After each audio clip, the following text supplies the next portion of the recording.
The kid gave me a suicide note one day.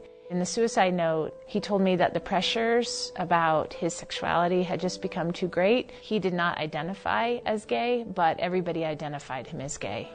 Just stereotypical kind of assumptions about kids. And so obviously, given that note and contacting his parents, it started really an entire kind of exploration for me about what do I do. This kid, incredibly popular, super talented, top of his class, great family. He had all these resources that I assumed would help somebody to deal with bullying and to deal with being harassed and teased. Unfortunately, what it made me realize is that if this kid was kind of succumbing to the pressure, then what would a kid do who didn't have all of those? I researched and found that there were gay-straight alliances, as they used to be called, and started a gender sexuality alliance here at the high school with another student. I was able to invite our superintendent to Ally, and he didn't really know much about the club. He had always protected it. The school had always really fought any battles that I had to fight for this GSA.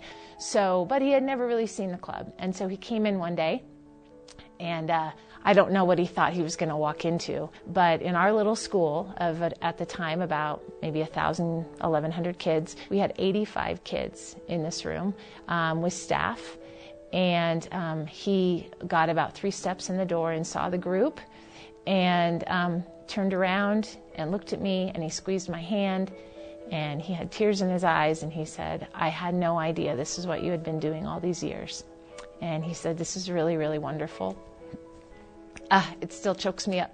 He then took a big picture with the kids and talked to the kids, and I think it was this moment that, Ally hasn't always had 85 kids, and it doesn't have 85 kids today. Sometimes there are 2 kids who show up, and sometimes there are 85 kids, and we've had over 100 kids come for different activities. But the idea that he came in and saw what we had been doing all these years, and really what the school district had been protecting and supporting. It just continues to blossom. We are known community-wide. Something else I'm incredibly proud of is that Ally is also at our middle school, and we also have a Friends of Ally at our community college.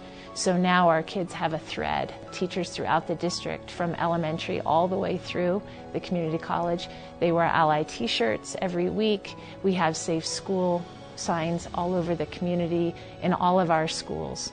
And so I feel like we are really, in this little tiny rural community of about 25,000 people, we are doing some really stellar work, and I am absolutely appreciative of all the support, because I don't have to fight those fights. I can help the kids, and I can really be a more valuable resource.